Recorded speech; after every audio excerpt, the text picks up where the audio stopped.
Hi, thanks for joining us. We are the Teen Librarians with Arapahoe Libraries, and we have some books that we want to tell you about that we hope that you enjoy. They are available through Libby or Overdrive as well. So I am Lauren. I'm Bridget. And I'm Catherine. And we will jump right in. Yeah. So the first one I want to tell you about was a super fun fantasy romance, and it's called Storm and Fury. And it is really an intense story that starts with Trinity. She has many different secrets of many different types. The one that she's keeping to herself the most is that the fact that she's going blind, she's losing her eyesight. Because where she lives, it's very important to be able to see things. She lives with these things called wardens. They're essentially gargoyles that shapeshift, and they're protectors for pretty much all of humankind from demons. And so it's really important, as you can imagine, to be able to know where demons are.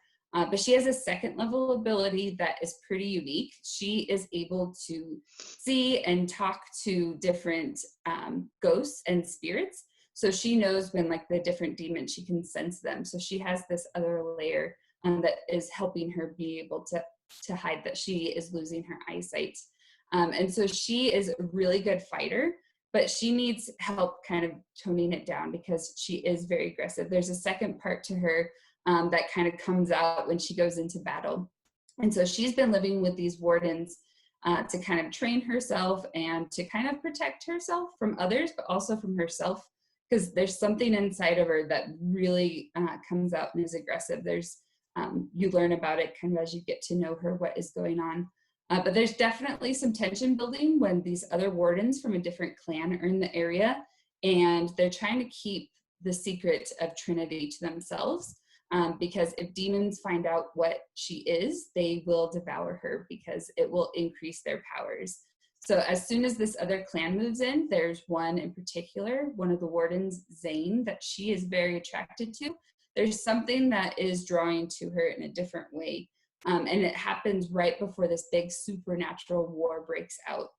There's something about like that between them. It does turn into a romance between them, but there's something more that is happening. And you get to see kind of them in their full fighting abilities when this war breaks out. It gets really intense. It's super fast paced. Lots of different gargoyle things, wardens, all of that come together. And it is the first in the series, and I'm super excited about it. So now Bridget's going to talk about our next one. So the book that I picked, one of the ones that I picked, is a graphic novel. It's called Misfit City, and it is a really good choice if you are into the Goonies. I don't know if y'all are familiar with that movie, if you're into the Goonies, or if you like the Lumberjanes graphic novel series.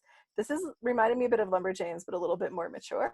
And it follows a group of friends who live in this little town in the kind of Pacific Northwest area where in the 80s they filmed this movie called The Gloomies. It's definitely inspired by the Goonies. So it's this movie, it was like a cult hit, people love it, and lots of tourists come to the town because the movie was filmed there and they want to get kind of, the movie experience. So there's a museum in the town about the Gloomies, about the town history, that type of thing. And one of our group of friends, she works at this museum.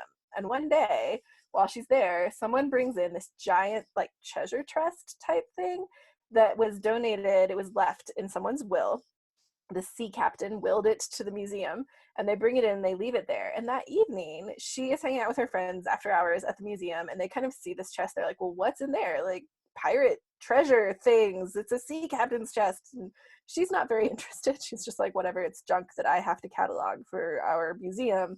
But they're excited, so they kind of rifle through it looking to see what's in there, and they find this map that is very much like a treasure map. It's got like coded messages on it. It's got all these things. They're really curious about it. They're excited. They're like, what if there's buried treasure? We should follow it. The one girl who works at the museum is kind of like, this is not that exciting. I think you are overreacting. But they decide they'll borrow the map and they're going to look and see what they can find, right? But that night, someone breaks into the museum and destroys the chest looking for something. And there are multiple people in this town that are very clearly out looking for whatever this map happens to be. And this group of friends are trying to figure it out. They're trying to crack the code on it. They're trying to figure things out. And it has this wonderful sort of mystery, almost like Scooby-Doo-esque feel to it, but really funny, wonderful art. I will say that this book is the first in a series. You do not get a resolution to this piratey mystery in your first book, so you will definitely want to read more, but it's a really good adventure mystery story if you're into those, with that kind of movie feel to it. I, as a fan of the Goonies, really did enjoy it a lot. So Catherine is going to take away our next book talk. Awesome. I will start with Hostile Territory by Paul Greshy. This one is a wilderness survival book, which I really love because I love going hiking and being outdoors, and I'm fascinated by the prospect of what it might be like if suddenly I was stuck someplace with the potential to die. I don't actually want to ever be in that situation, but it's really interesting to read about. So this one is set in Alaska, the wilderness of Alaska, which is kind of a terrifying place if you're not really prepared.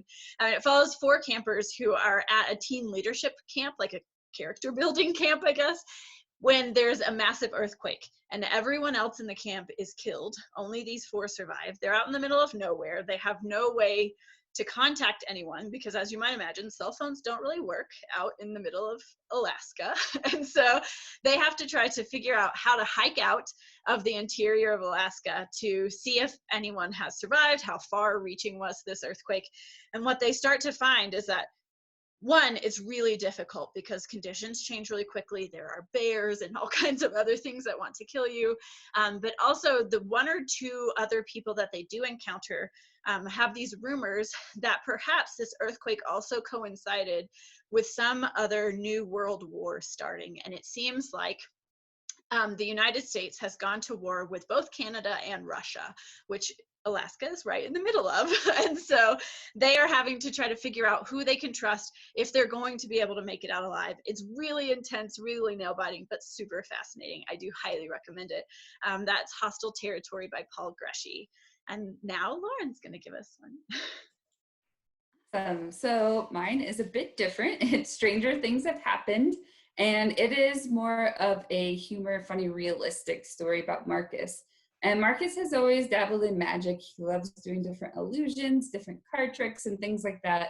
And it has stemmed pretty much from his great-grandfather, who was a famous magician back in his day, and he was known as Zachary the Stupendous. And so he wants to be at the level of where his grandfather was. And so he's always pulling out these different illusions, different card tricks, things like that, but he keeps trying to up his game every time. And he has this new card trick he's pretty excited about. It's a big illusion. There's a lot to it, and he has it down, but when he goes to perform it for people, he stumbles pretty hard, and the audience just really isn't into it, loses attention quickly. And so he's decided that he's going to announce that, just kidding, the big show is going to be in a few days, and they have to come back. It's going to be epic, because he is trying to kind of get back to his grandfather's level. There was a bet between him and his friend that him and his family will be the best magicians. And so he's still trying to live up to that. He's decided that he's going to announce that he's going to make a shark disappear. And so once that's out there, he gets a little nervous because he's like, wait, that probably isn't possible. How do I get a tank big enough for a shark? Where do I get a shark? Because it'd have to be alive. Like, how do you do all of that? And I have a week. So now he's left to try to figure that out. And because of miscommunication, it ends up getting put out on flyers and publicized everywhere. So there's high potential for lots of people to come. And so he is trying to figure it out. His neighbor's trying to help him. He's collecting glass pieces, trying to put them together, which gluing glass pieces for a shark tank doesn't sound really reliable. And he's trying to figure out where to get a shark and how big of a shark he can get.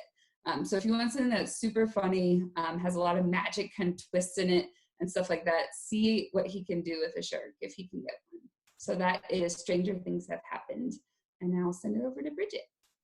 Thank you. So my next book is also about animals, but it's not the same at all. So it's called The Builders. It's by Daniel Polanski. And this one is a book that's written for an adult audience. It's not YA.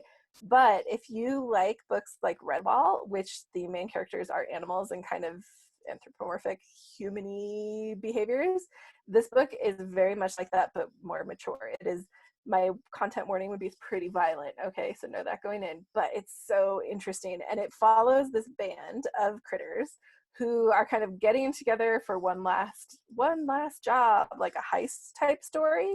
The first character you meet is the captain, and he's this mouse who is getting together this crew. He's bringing them back together because there was a war in this world in the past. The captain was on the losing side, and he is assembling this crew of all the specialists. So there's, you know, the sharpshooter and the explosives demolition expert, all of those things. There's a badger, an owl, a stoat, a salamander, you know, all the critters, getting them back together, and they are going off to the capital city to perform this final job. It is so entertaining. The critters are hysterical. It's told from various characters' point of view, and it's very dark, but it's funny dark.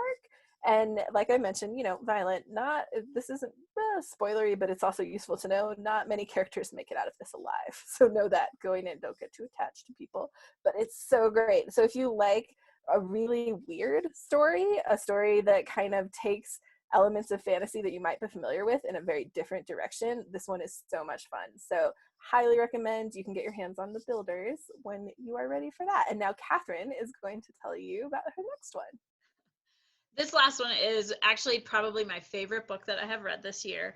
It's called The House in the Cerulean Sea by T.J. Klune. I was initially drawn to it because as a kid, my favorite crayon was the cerulean colored crayon. And so that was part of why I picked this book up. Also, it was recommended by one of my favorite authors, and it is so much fun. It reminded me, if you were a fan of the Good Omens TV show, or if you like Hitchhiker's Guide to the Galaxy, it's like a mashup of those books in all the best ways. It was a lot of fun. It also is technically written for an adult audience, but it works for anyone. It's just a really great time. The main character is Linus Baker. He is this kind of really boring 40-year-old man who works for the department in charge of magical youth. And his job is to like assess and place magical children who have been deemed problems into group homes. And the story gets going when he is called up by the extremely upper management department, and he's being sent out on special assignment. There is a group home on this island out in the Cerulean Sea that is questionable, and they want him to go and determine if it needs to be shut down.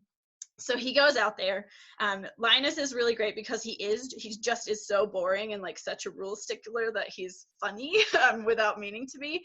But he gets there and he discovers that this house is populated by a gnome and a wyvern and a pixie and Lucifer, the actual like son of the devil. He's Satan as a 6-year-old. And so he is really concerned about whether or not this house should be able to stay together. But you get to know these really amazing characters. Lucifer in particular is the funniest little kid, like a 6-year-old who has no qualms or morals about anything is really entertaining to read about. So if you wanted just a really delightful story, highly recommend The House in the Cerulean Sea. And that is our last book talk. We are so grateful that you joined us today, and we hope you have a wonderful summer. See y'all later. Miss you. Bye.